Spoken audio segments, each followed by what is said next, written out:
Le droit de l'environnement, je l'ai dit tout à l'heure, est un droit récent.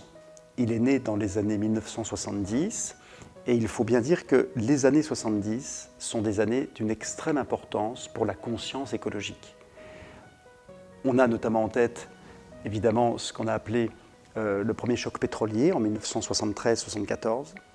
On a aussi en tête les travaux du Club de Rome autour de la limite de la croissance. C'est une période où on s'est aperçu qu'avec l'augmentation de la population à l'échelle planétaire, il ne serait plus possible, sur une planète finie, limitée, de se développer à l'infini. Donc le début des années 70, c'est un moment très marquant pour l'histoire du droit de l'environnement et de la conscience écologique. Et en France d'ailleurs, le 8 janvier 1971, est créé, c'est une première dans notre pays, un ministère en charge des questions liées à l'environnement.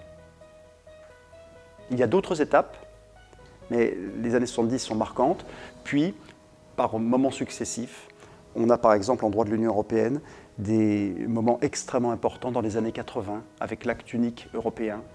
Et puis, depuis les années 90, la grande question qui agite les foules et l'opinion publique, c'est la question du réchauffement climatique, évidemment, qui fait partie des grandes questions d'environnement.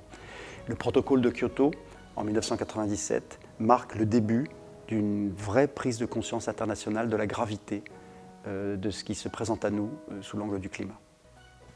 Enfin, dans les toutes dernières années, on a vu monter en puissance des préoccupations liées au vivant d'une façon générale et plus précisément aux préoccupations de sauvegarde de la biodiversité.